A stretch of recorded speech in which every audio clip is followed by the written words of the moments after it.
Welcome back with me, Miss Grace Angelina. Let's check it out.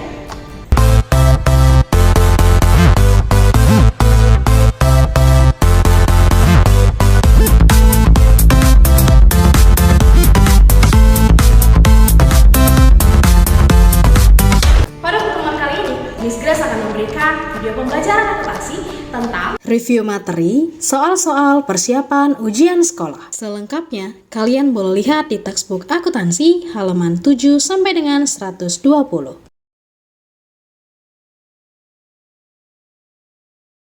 Misalnya, transaksi tanggal 1 Mei 2015, PT ABC membeli mesin seharga 10 juta secara kredit dan akan dilakukan pelunasan pada tanggal 4 Mei 2015. Yang pertama, berdasarkan asumsi basis akrual. Nah, pada asumsi basis akrual ini, transaksi langsung dicatat pada tanggal 1 Mei 2015, bukan pada saat pelunasan 4 Mei 2015. Kemudian yang kedua, asumsi basis kas. Nah, di asumsi basis kas, transaksi akan diakui pada saat penerimaan atau pengeluaran uang kas.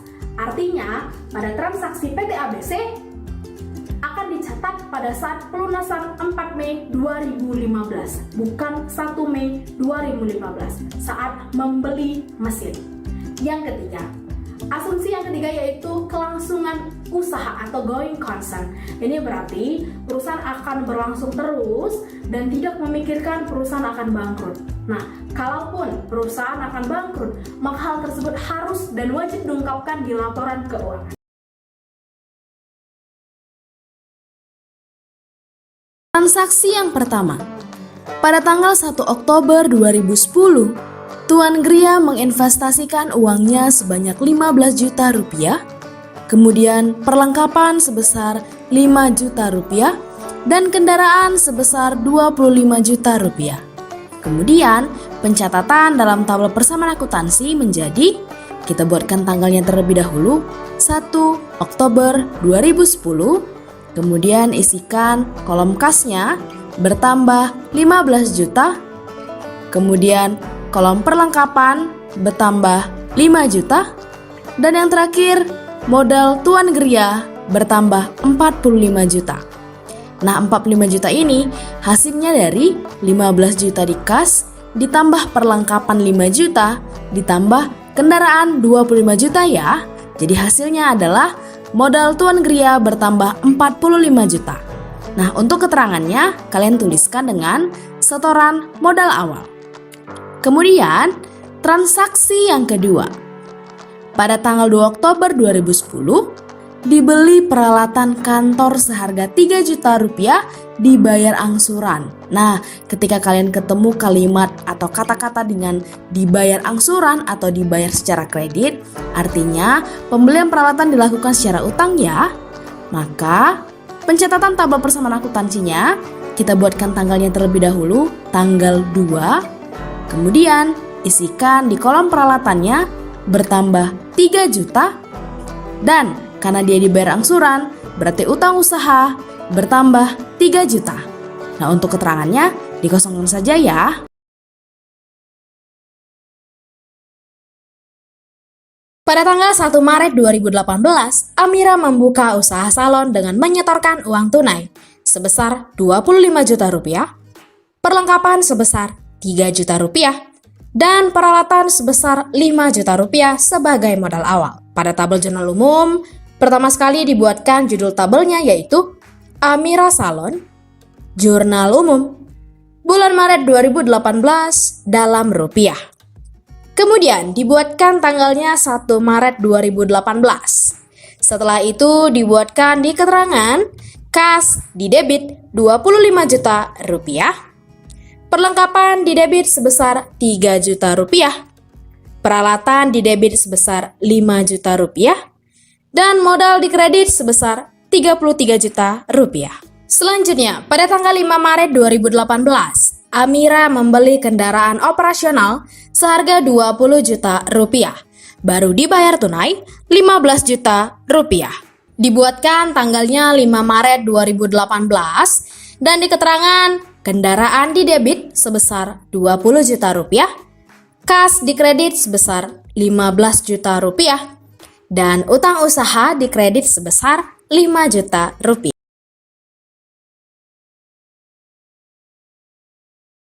Perhatikan data jurnal umum bengkel sekolah untuk bulan April 2020 berikut. Pada data tersebut, terdapat transaksi keuangan sebanyak 4 kali, yaitu tanggal 3, 8, 20, dan 30 April 2020 dengan jumlah debit dan kredit yang sama atau seimbang sebesar Rp124.700.000. Perhatikan juga tabel kode akun di bawahnya yang akan digunakan pada saat melakukan posting atau pemindah bukuan ke buku besar. Buku besar pertama yang akan kita buat sesuai dengan kode akun yang terkecil, yaitu akun kas, di mana pada data jurnal umum, transaksi keuangan yang berhubungan dengan kas terjadi pada tanggal 3, 8, 20, dan 30. Kita buatkan buku besar untuk akun kas dengan membuat judul tabel terlebih dahulu, yaitu bengkel sekolah, buku besar, bulan April 2020 dalam rupiah. Kemudian kita buatkan nama akun kas dengan nomor akun 111. Setelah itu kita masukkan data jurnal umum yang terdapat akun kas, yaitu tanggal 3, 8, 20, dan 30 ke tabel buku besar akun kas dengan memperhatikan debit dan kredit, di mana jika debit ketemu dengan debit maka bertambah, sedangkan jika debit ketemu dengan kredit maka berkurang. Begitu juga sebaliknya. Sehingga saldo akhir dari akun kas sebesar Rp21.850.000. Sehingga saldo akhir dari akun kas sebesar Rp21.850.000 di debit. Kita buatkan tabel neraca saldo untuk mencatat setiap saldo akhir dari buku besar. Dimulai dengan nomor akun 111, nama akun kas, debit Rp21.850.000.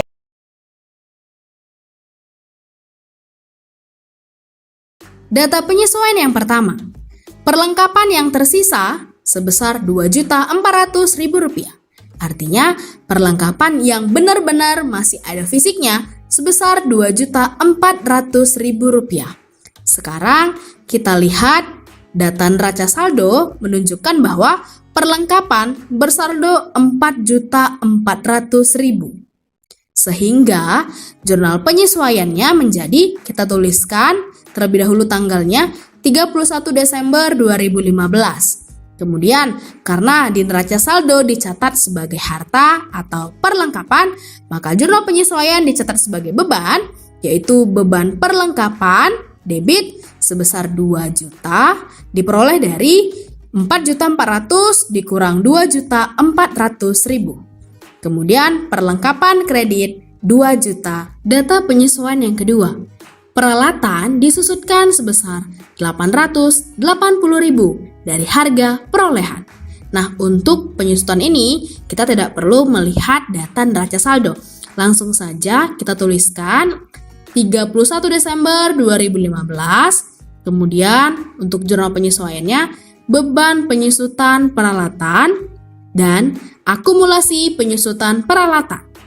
Angkanya sebesar Rp880.000 di debit, dan untuk akumulasi penyusutan peralatan di kredit Rp880.000. Selanjutnya yang terakhir, terdapat piutang yang tidak dapat ditagih karena perusahaan pilot atau bangkrut sebesar Rp800.000. Nah, untuk data penyesuaian ini tidak perlu melihat data neraca saldo ya. Jadi langsung saja kita tuliskan 31 Desember 2015. Kemudian di debitnya beban piutang tak tertagih Rp800.000 dan di kreditnya cadangan piutang tak tertagih sebesar Rp800.000.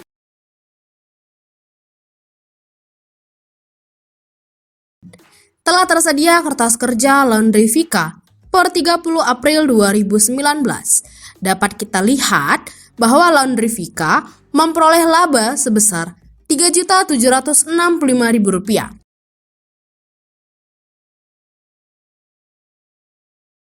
Kita buatkan laporan laba ruginya. Selanjutnya laporan perubahan modal. Terakhir, kita akan membahas laporan neraca. Kali ini kita membuat laporan neraca bentuk skontrol.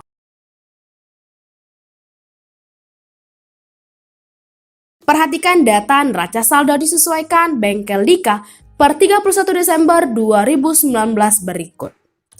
Pada contoh soal berikut, data neraca saldo disesuaikan digunakan untuk membuat jurnal penutup. Pertama sekali kita buatkan judul tabel terlebih dahulu, yaitu Bengkel Dika, jurnal penutup per 31 Desember 2019 dalam rupiah. Nah, sekarang kita akan menutup akun pendapatan. Selanjutnya kita akan menutup akun beban. Kemudian, kita akan menutup akun ikhtisar laba rugi. Terakhir, kita akan menutup akun prive. Kita buatkan judul tabelnya yaitu Bengkel Dika, buku besar bulan Desember 2019 dalam rupiah. Di sini telah tersedia sebagian buku besar untuk akun-akun yang ditutup dengan jurnal penutup atau dinolkan saldo akhirnya. Cara melakukan posting jurnal penutup ke buku besar sama halnya dengan memposting jurnal umum ke buku besar ya.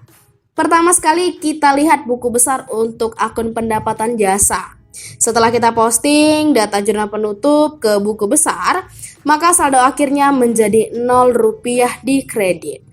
Kemudian kita isikan ref jurnal penutup untuk akun pendapatan jasa yaitu 511. Kedua, kita lihat buku besar untuk akun beban seperti beban gaji. Setelah kita posting data jurnal penutup ke buku besar, maka saldo akhirnya menjadi 0 rupiah di debit. Kemudian kita isikan ref jurnal penutup untuk akun beban gaji yaitu 611. Selanjutnya beban perlengkapan. Setelah kita posting data jurnal penutup ke buku besar, maka saldo akhirnya menjadi 0 rupiah di debit.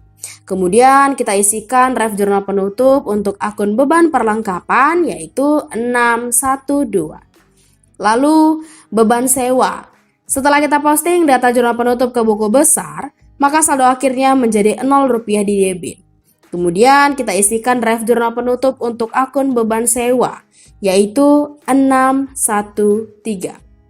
Terakhir, beban asuransi. Setelah kita posting data jurnal penutup ke buku besar, maka saldo akhirnya menjadi 0 rupiah di debit.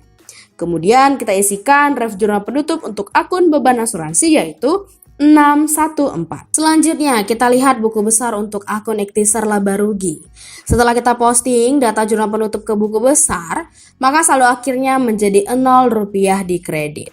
Kemudian kita isikan ref jurnal penutup untuk akun ikhtisar laba rugi yaitu 711. Kemudian kita lanjutkan dengan buku besar akun modal. Setelah kita posting data jurnal penutup ke buku besar, maka saldo akhirnya menjadi 24 juta rupiah di kredit. Kemudian kita isikan ref jurnal penutup untuk akun modal yaitu 411.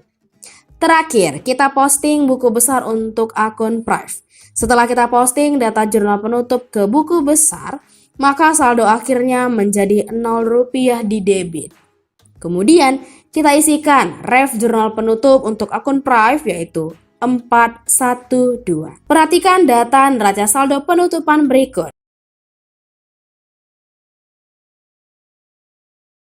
Contoh pertama jika dicatat sebagai beban. Berdasarkan data Persada Travel, dibayar sewa tanggal 1 Oktober 2020 sebesar 6 juta rupiah untuk masa 1 tahun dan dicatat sebagai beban. Berarti pencatatannya sebagai berikut. Beban sewa di debit sebesar 6 juta rupiah dan kas di kredit sebesar 6 juta rupiah. Nah, karena pada perusahaan Persada Travel akhir periode ditetapkan di setiap bulan Desember, maka dibuatkan jurnal penyesuaian per 31 Desember 2020 dengan pencatatan sebagai berikut.